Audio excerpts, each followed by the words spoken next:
An Empire of Ice and Fire by Longclaw 1-6. Chapter 22. For the Watch. Uh-oh. I can definitely see the Stark in them, quipped Tyrion Lannister, watching Arya and Rhaegar playing happily in the corner of the solar. You can easily see the features from both families, though. Not always, thought Catelyn, picturing the twins' father. He was half Targaryen himself, but was pure Stark. Such as was what made Ned's story so believable, what made her anger at the young boy so easy. Stark blood. More accurately, his mother's blood. Her gaze drifted to the children. They had taken to her almost from first sight, and they reminded her so much of her children that it was hard not to fall in love with them. What you did to Jon, no one could go back and fix. If you do wish to repent, Lady Stark, you can start by giving our children the love that he deserved. The Dragon Queen had been clear, and Catelyn was determined to atone. I've arranged for your son's transport to Karth in a week's time, Lady Stark, Tyrion said. I am not sure why he's going, though. His explanation did not make sense. Catelyn laughed. Neither did I, when he told me, though the Reeds managed to understand. The significant history between the Reeds and the Starks, not to mention how Mira Reed looked at Bran when no one noticed, she trusted them. He'll be well protected, I can assure you that. A detachment of Unsullied and auxiliaries packed a hell of a bunch. A frown crossed Tyrion's face, remembering who the boy was. Lady Stark, you have to know that I had nothing to do with what happened to him. Placing her knitting down, Catelyn nodded. I know that now. I doubt you knew about your brother and sister in the tower. Both turned away, searching for something to change the subject. I saw the Queen earlier. She looked quite happy. Jorah leaned back, eyes meeting Catelyn's. The Khaleesi has been walking on a cloud recently, deliriously happy. A wistful smile appeared on his face as he thought of it. Daenerys deserved such happiness at all occasions. Such happiness was a rare occurrence in her life. It was all following her conversation with you, Lady Stark. Eyes shifted back to the playing children. Catelyn was silent for a moment. Oh, I am glad to hear that this is the case. She knew exactly why, and to tell the truth, she should have realised it was likely. Neither she nor Jon had grown up together, as Jon and his siblings had, and even if they had, this scenario would have happened. The Targaryens were far different from the other noble houses when it came to incest. Not that the constant cousin-betrothing noble houses were much different. Seeing the mixed Stark Targaryen twins laughing and enjoying their innocence, it drove home that Daenerys was celebrating her extra, far deeper connection to Jon than had been true before. Preordained, as Ned had told her. What did you tell her, if you don't mind me asking? It had to do with the Stark bastard, her children's father. Jorah was sure of it. He knew Dany well, knew what made her tick. I would like to know this as well. Innately curious about his new queen, Tyrion leaned forward. Eyes flickering between the two, Catelyn knew that this, of all things, needed to be held close to the chest. She wanted to know the truth of what had become of Jon Snow. Understandable, given their children. It freed her heart to know that he was alive, the last I heard. It was not her place to disclose Jon's true parentage. While the less that knew the better, given Robert's obsession could extend to Joffrey or Tywin, it was her Grace's choice of whom to know. By the look on the two men's faces, neither believed her. Luckily, she was saved by two tiny Targaryens. Grandmother! Lunch! Little Arya looked at her with beaming, innocent smile, despite her bold nature. She definitely took after her namesake. Being reminded of her own darling, yet frustrating Arya, both warmed and pained Catelyn. But she wore an uncharacteristic softness nonetheless. Excuse me, gentlemen. She's hiding something, Jorah concluded as soon as they were both alone. Tyrion nodded. Yes, most likely. We shall know the truth if the Queen sees fit, though. Inwardly the dwarf was struggling. The Dragon Queen and the bastard of Winterfell. He remembered the brooding, sullen youth from the feast long ago. Wolf and dragon. Love is strange sometimes. The first major blizzard of the year had just dissipated, an auspicious omen for the superstitious among the northerners. In more practical terms, it meant easier transport from the various castles and lordships across the realm, if by sea, river or land the lack of blistering winds allowed it to happen. Lord Ramsay Bolton sent the ravens out as soon as the air cleared, gathering the most powerful families north of the Trident River, in the name of the Targaryen king, at least in theory. At the head of the large map table, Viserys stared at it in anger. "Is this all the support we can muster? You said you could rally the Northern Lords!" he screamed at his hand. Flashing his well-worn mask at his king, Ramsay Bolton gestured to the map. "The Manderleys have been torpid ever since Lord Wyman lost his son. It doesn't matter. The Clovers are busy trying to retake Deepwood Motte from the Ironborn, and the Kerwins..." Ramsay thought for a second. "Actually, they have no excuse for not showing up, apparently." "See that they are made an example of," Viserys demanded. At long last he finally had a domain to rule, if not in name yet.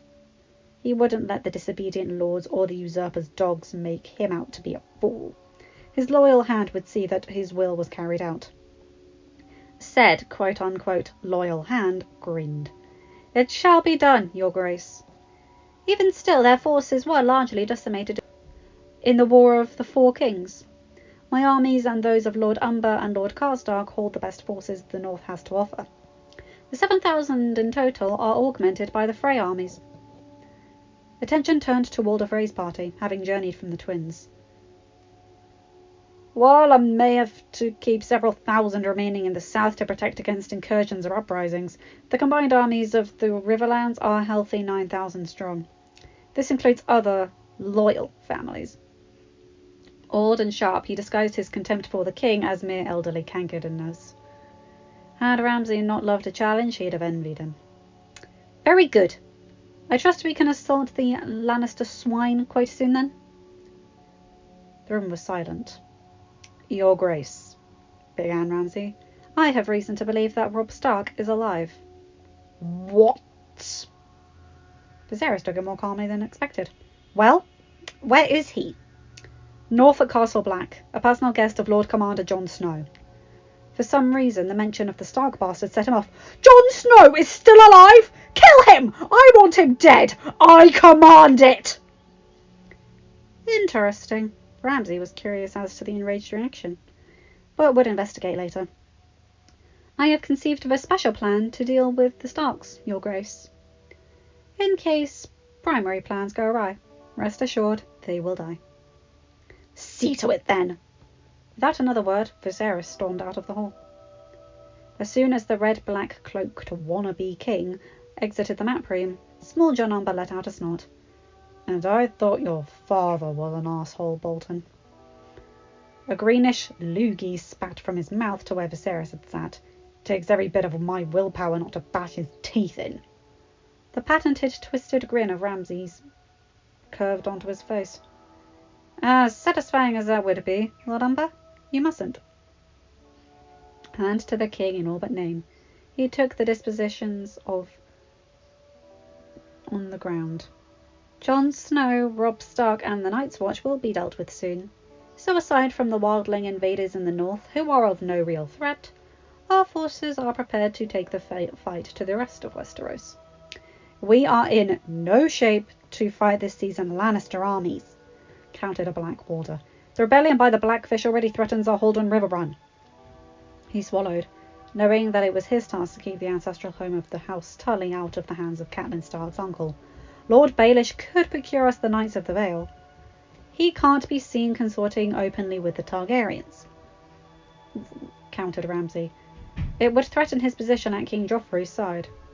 Ned Karstark joined in the conversation, having been silent. "I know Lord Royce. He won't side with us unless ordered to."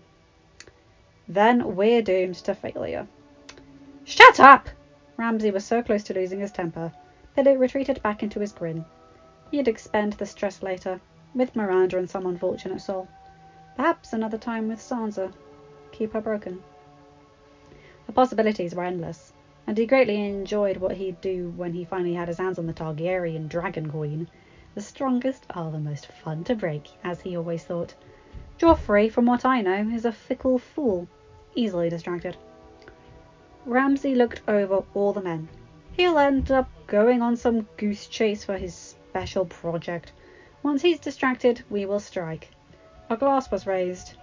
To the Targaryen dynasty. No one doubted his lack of sincerity, though, and there was a wonder if their king would think the toast was quite real. To the Targaryen dynasty! They joined in the cheering. In the high tower, a single candle flickered. In and out, the Lannister says. Swinging steel, the yellow swaddled Dornish soldier, more reminiscent of an eastern sellsword than a Westerosi knight, groaned as Sir Bronn of the Blackwater sword impaled his gut. It would be quick and clean, the Lannister said. An arrow whizzed by Jaime's head. The aristocrat knight, removing a knife from his belt, and chucked it into the heart of the unlucky archer. Should have fired from a distance. His bad arm wrapped around a slight, dainty figure, Princess Marcella Baratheon, sister to the king and, officially, Jaime's niece. It wasn't my fault our cover was blown. That honour belonged to Meryn Trant.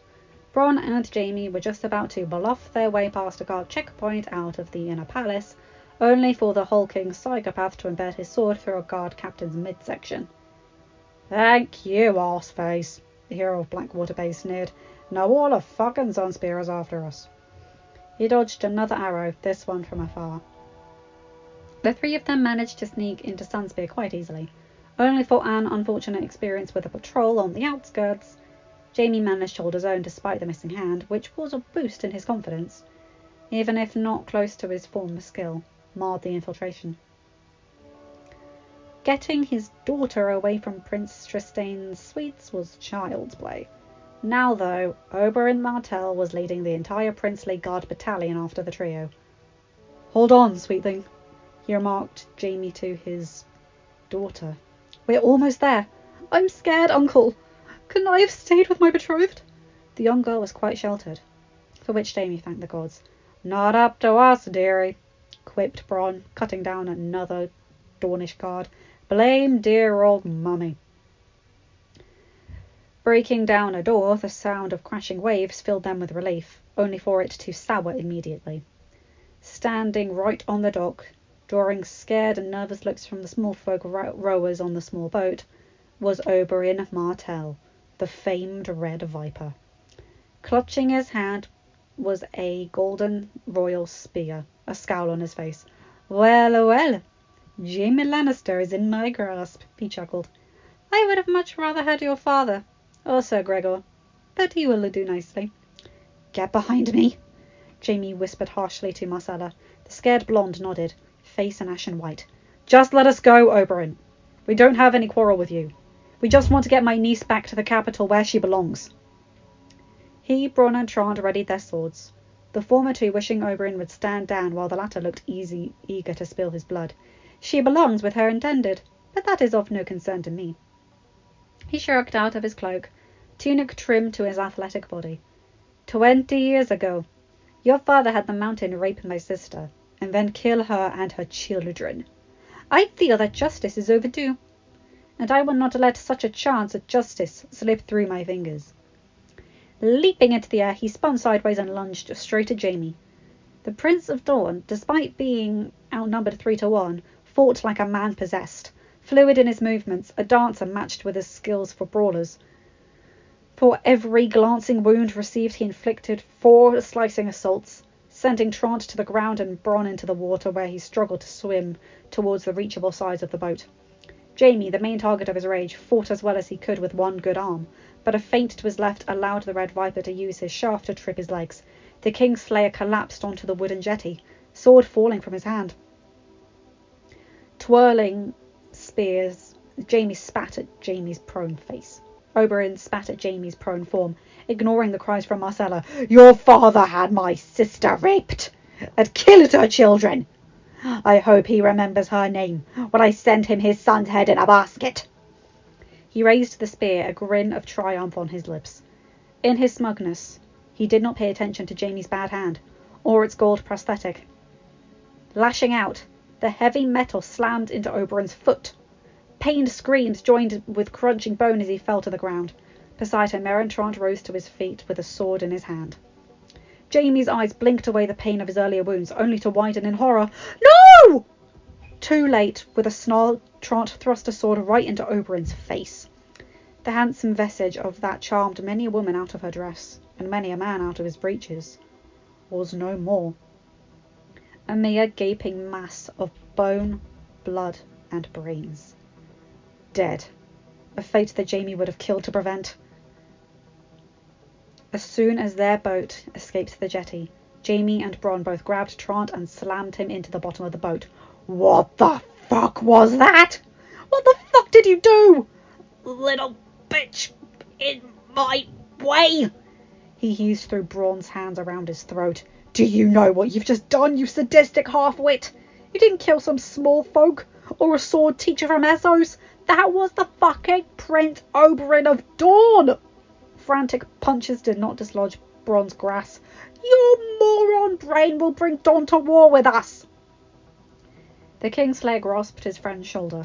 Much as he would like Jon to squeeze the life out of Trant, he did not want the responsibility of explaining to Joffrey why one of his favourite guards was dead. Leave him. Bronn complied, allowing one last punch for good measure. Jaime slumped on one of the hard wooden planks that served as a seat.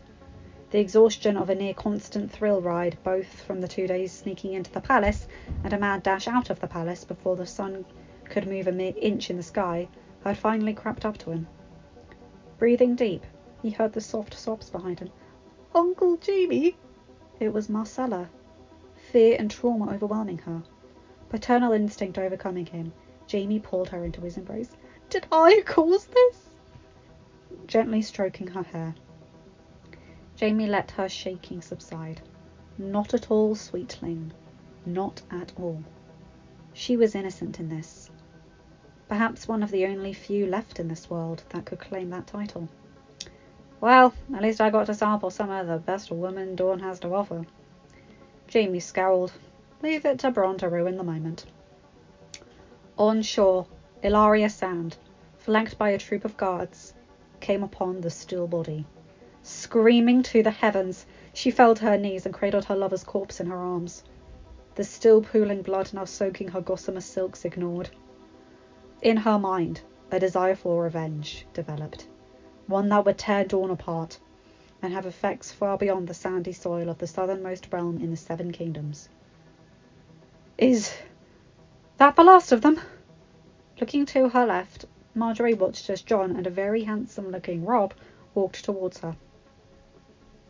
Their attention was then directed back to the courtyard, as some remaining stragglers and Magmar Dun To Wen stepped through the ice tunnel, a trio of adolescent mammoth in the centre.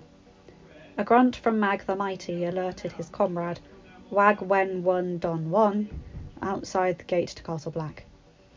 If I understand the dragon's language, and I certainly do not, Marjorie smiled when Robb let out a soft chuckle, then yes, all 13,000 have made it through the gates and safety.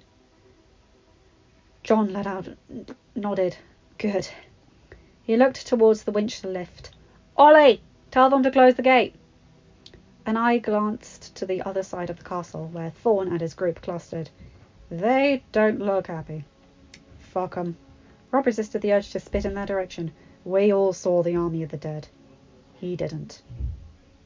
A shudder coursed through Marjorie. I still can't believe it. Olenna still didn't, but trusted her granddaughter not to be a fool. But thanks to you, Jon, that monster was denied 13,000 fresh soldiers. I just wish I could have gotten out more. A waddling form caught his attention. Sam, are Gilly and little Sam all right? The Tarly nobleman offered a small smile. Oh, yes. There was a tiny mishap with some of Thorne's boys, but Ghost helped in that. Ghost let out a happy bark, trotting over and licking Jon's hand. He was almost fully grown, and stood as high as a large goat. Good boy, protecting Sam and Gilly. The direwolf loved the praise, nuzzling Jon's side. He was glad that at least one of his dear companions was doing well at that moment. Lethargic and in pain from his injury, Rhaegal was nestled in the castle stores, sleeping most of the time. It was painful for Jon to watch. "So, what is it?" "Aemon wants to talk to you." Marjorie then excused herself to speak with Sir Davos about the landing for the wildlings, so Jon and Robb followed Sam. Entering the maester's quarters, Jon shucked off his cloak in the toasty warmth and placed it on a hook next to the door. "How is Rhaegal?" Having tasked Aemon with the dragon's care, Jon was confident that the Targaryen would nurse him back to health, and quite a bit concerned at Rhaegal's condition. One could say the dragon had become sort of like a child to him. "Are his wounds healing?" "Rest assured, Lord Commander." Aemon chuckled, finding Jon's father-like concern amusing. "Dragons are mighty beasts. He's taken a beating, but will heal as long as he has enough rest." The relieved look on Jon's face was worth it, the Lord Commander getting a slap on the back and a manly half-hug from his brother. A sigh left Aemon's lips, the maester resting his old bones in a chair. "Frankly, it wasn't because of Rhaegal that I requested this chat with you." Nodding, Jon waited for either to speak, but no words came out. One could hear a feather drop in the maester's quarters. Pursing his lips, it was Sam that broke the awkward silence. "Jon, Aemon and I know who your mother is." Blinking, Jon thought he didn't hear Sam correctly. "What?" Surely he must have misheard. "It is true," the maester drawled. "But how is this possible?" Robb was just as stunned. "Father told no one." "Only that she was of the north." Not a day went by that Jon didn't silently beseech his father to have told him about her before he left for the south. "That's just it, Jon." Sam's hands were sweaty, meaty fingers fumbling together from nerves. "Aemon knows who your mother and father are." "My father is Eddard Stark." Jon was in disbelief that this was up for contention. Closing his eyes, Aemon felt a wave of sadness clog over him at what he needed to do. "When you arrived, Lord Commander, your uncle gave me a letter written by Ned Stark, along with certain documents that told the truth. Lord Eddard Stark was not your father." "How dare you say that about him?" Robb yelled. His mother and Sansa may have wanted it that way, but he, Arya, Bran and Rickon loved Jon and knew he was their beloved brother, and went for the dagger clipped to his belt. "He is a Stark." "Actually, Robb, your last statement is true." Sam was stuttering, praying to any god there was out there that Jon wouldn't be hurt too badly. "He is a Stark, but not one by name." Placing a hand on Jon's shoulder, Aemon truly wished he could see his family's face. "Son, your mother is Lyanna of House Stark. Your father is Rhaegar of House Targaryen, heir to the throne, and my great-great-nephew." It took a moment to register, time standing still, and pure inertia carrying him forward. But then it hit. Harder than a punch to the gut. Harder than one of the Night King's ice spears. Jon felt his knees buckle, collapsing onto the chair. It couldn't be true. It had to be a lie. But why would Aemon lie to him? Why would Sam lie to him? His mouth opened, but all words died on his lips. Next to him, the young wolf was ensnared in half ashen, half enraged mood. "No! You lie!" Robb shook in fury, but also fear that it could be true, that Jon wasn't really his brother, that their father had built their entire lives and entire course of the kingdom on a lie. "Jon is my brother! He cannot be a Targaryen! It's impossible!" Is it? Suddenly it all made sense. All of the mysteries explained. Jon, shaking, looked at his palms, scarred but unburnt. His inability to be burnt. Rhaegal. The deep connection he had with his dragon. Daenerys. His magical connection with her. How they had fit together so perfectly. Jon knew it had to be true. How far-fetched it was. It had to be true. He felt close to throwing up. Robb was still arguing, fighting for Jon's past identity, but it was increasingly hopeless.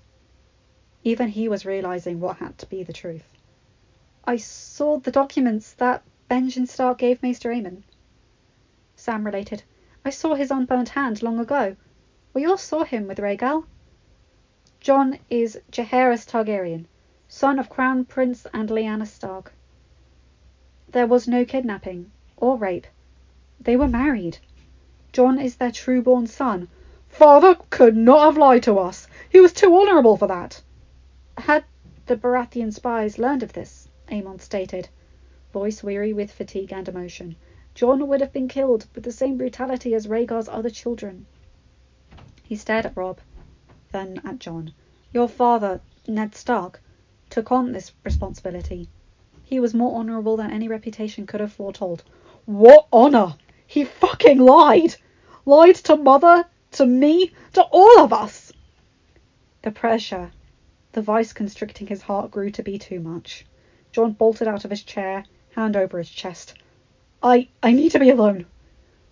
With that, he stormed out of the room.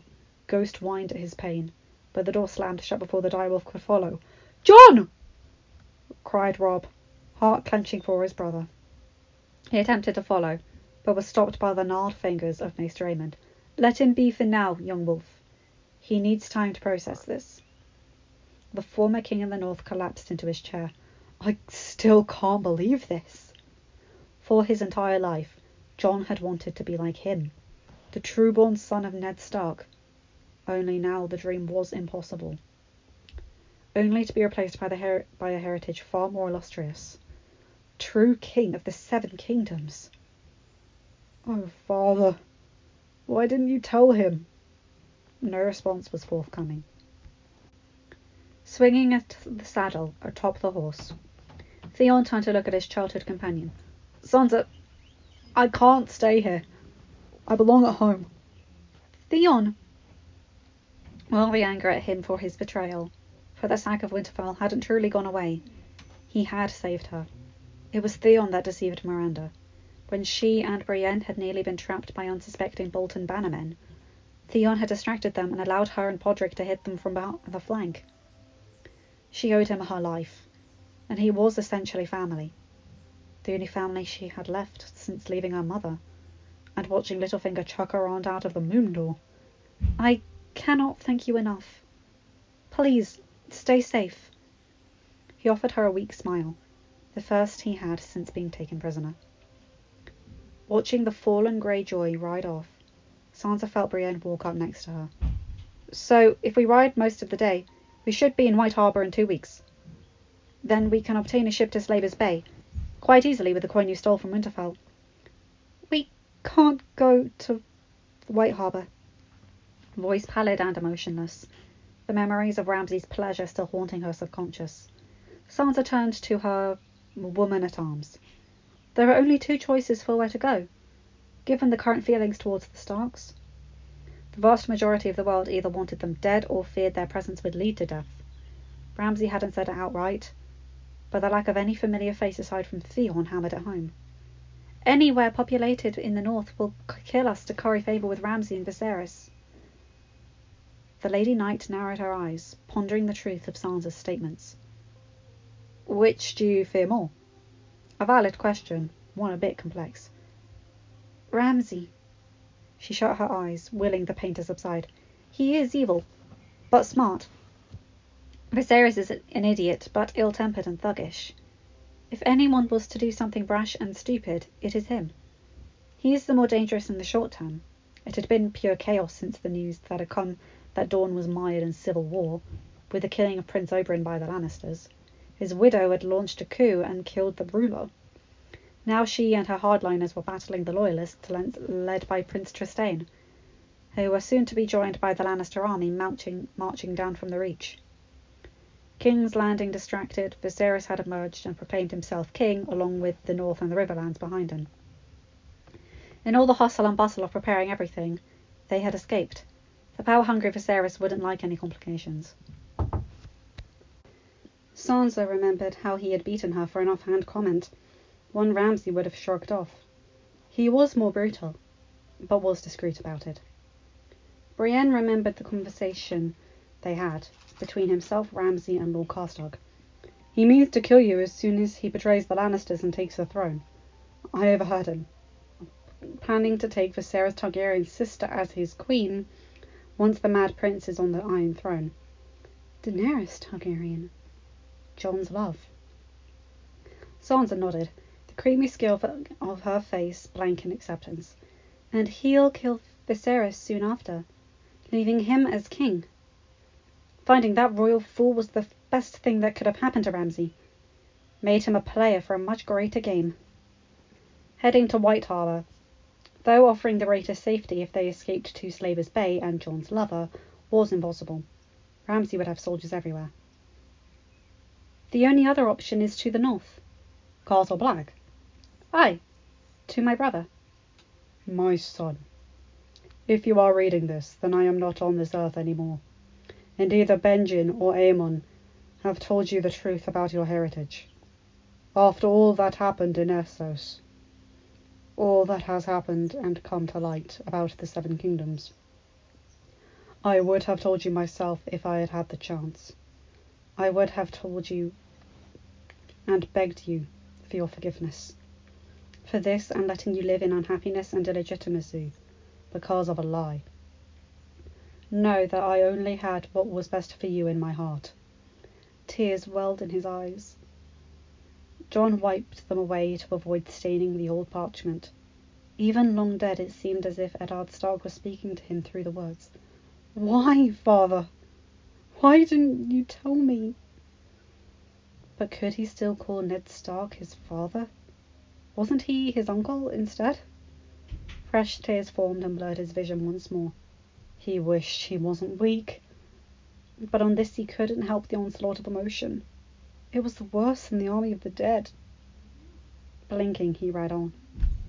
All that was said in the stories are lies. I am witness to the truth, and in this letter I put to rest the one lie that I have ever told you. Your mother, my sister, fell in love with your father. They married in secret, and you are their true-born son, Jaehaerys Targaryen, and the true Targaryen heir. If it weren't for Robert and his failure to grasp that Lyanna truly despised him, the tragedy that followed wouldn't have occurred.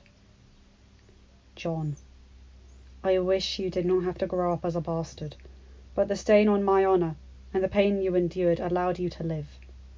Robert was determined to kill every last Targaryen.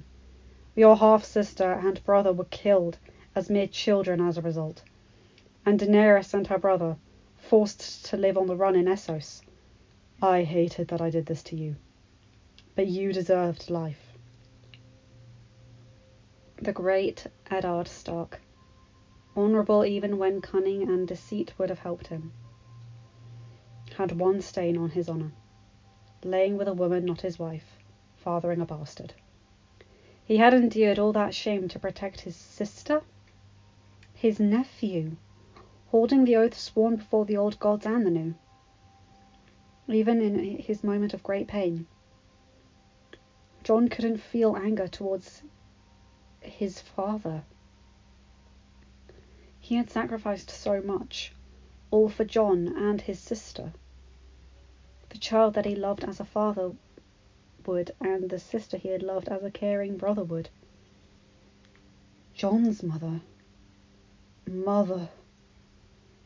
She had been at Winterfell this whole time. Dany. Your connection with Daenerys. It was preordained, Jon. Had Robert and Tywin Lannister died in battle in their vile rebellion, you two would have been betrothed.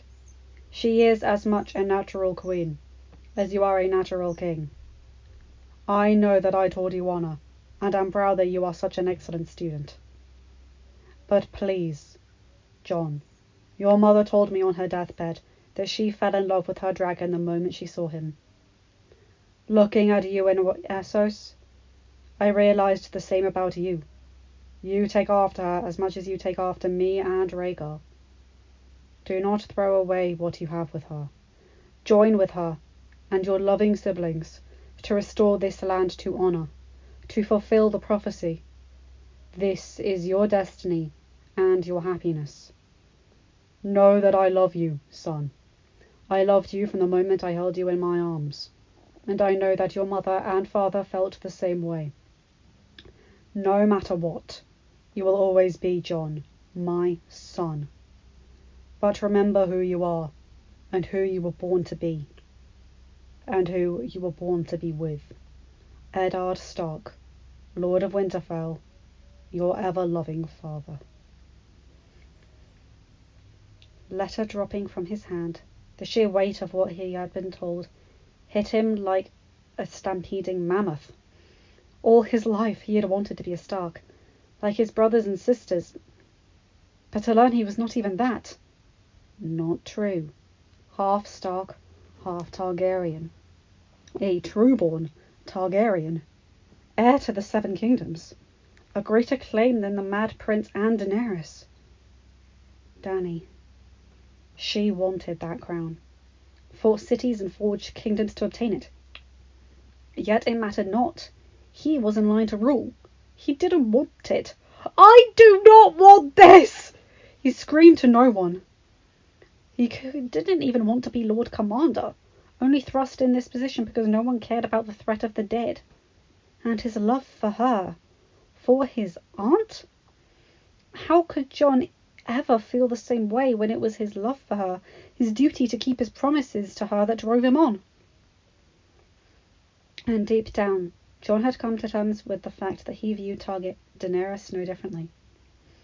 Thinking about her, imagining her form nestled close to him, heated his blood to an intensity. She was his aunt, and yet he wanted her. Am I without honour?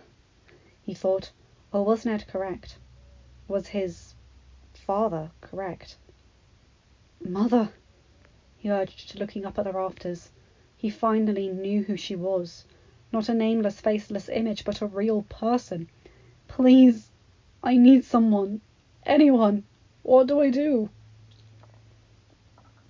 The door, swinging open, shocked Jon out of his contemplation. "Lord Commander!" It was just Ollie, who paused for a moment at seeing his idol in such a dishevelled state.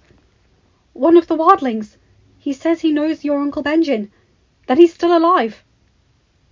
Jon quickly shook away his sadness, bolting upright. "Benjen? Are you sure?" Someone who knew. Someone who could give him the real answers. About his mother. "Said he was the first ranger."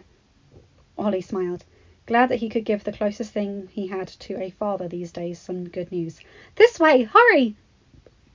Thorne was waiting at the bottom of the stairs. "I've interrogated him a bit.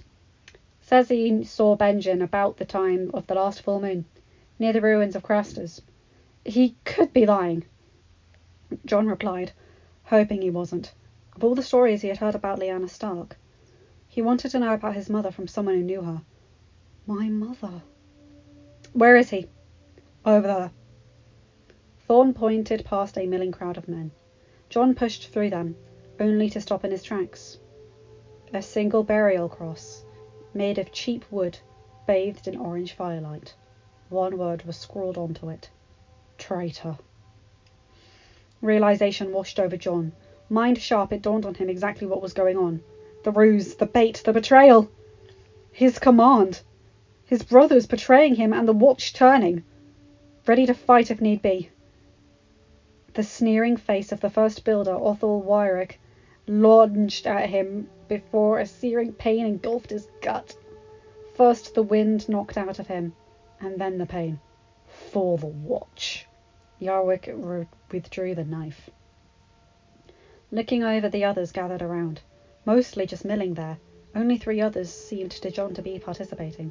Ollie looked at it all in horror, Locke holding a knife to his throat. It was a small comfort that his page hadn't betrayed him. Small, but still comfort. Another blow hit him, this time the knife bringing immediate pain. For the watch, hissed First Steward Bowen Marsh, throwing Ollie to the ground as if he meant nothing. The soulless face of Locke soon came into view. Jon resisted the urge to spit in the assassin's face. His knife sliced through Jon's lower abdomen. For the watch. 2 others followed, mere foot soldiers, but ones that were avid followers of Thorne.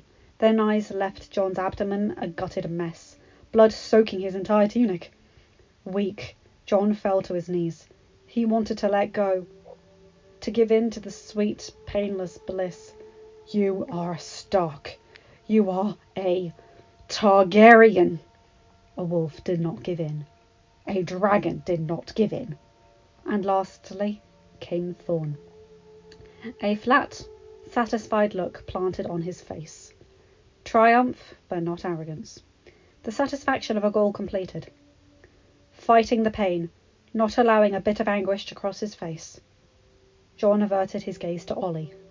The boy was terrified, tears falling down his cheeks at seeing the one he looked up to most in the world so close to death. Ollie! Jon forced a smile, selfless to a fault. It will be all right. Not for you. The last blow slammed into his heart. Thorn withdrew it, a satisfied look still on his face. For the watch. In the distance, a roar of pure anguish left Rhaegal, muted by his injuries and the thick stone of Castle Black's walls. Barely hearing it, Jon toppled into the snow, blackness enveloping his vision, cold numbing the intense pain and wetness seeping into his clothes. Jon knew that death was soon upon him. Willing every bit of mental strength, he pictured the radiant form of Dany, his aunt, his love, and then nothing. Erupting out of the bed, Daenerys was drenched in sweat, breathing hard. Sleep had been uneventful, peaceful even. Dreams of her love and a happy future filling her subconscious mind with happiness and joy, emotions that were rare in her life. And it only came when he was there, or when she dealt with the twins. Then suddenly, pain, terrible pain, and then nothing. As if all meaning had been snuffed out, yanked out of her life. Heart beating out of her chest, Dany stumbled out of her bed, her arms grabbing at anything to steady herself, sending goblets and candlesticks clattering to the floor. Tears streaming down her face. There was no knowledge of what had happened, only that something horrible had. About Jon. My lady! Missandei was by her side within moments, warned somehow of the problem by whom Dany did not know. Steadying her by the shoulders, the advisor searched the queen for any physical injuries. Are you hurt? Something happened. Her panicked breaths made it hard to speak. My love! What? You are correct. The flat, drone-like voice of Brandon Stark stated from his wheelchair.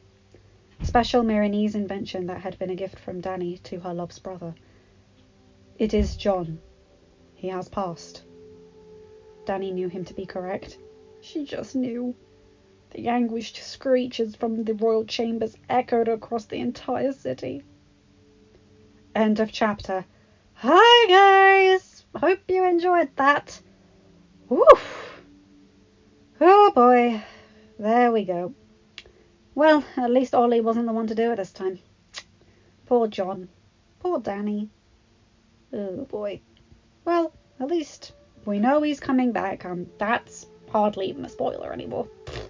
We've still got over 3/4 of this fic to go. He's not dead yet. Anyway, remember to like, comment and subscribe, and hit that bell to get notified for whenever I upload a new video. Have a good day, night, or whatever time zone you're in. Bye my guys, gals and non-binary pals. I'll see you in another one of these videos. Bye!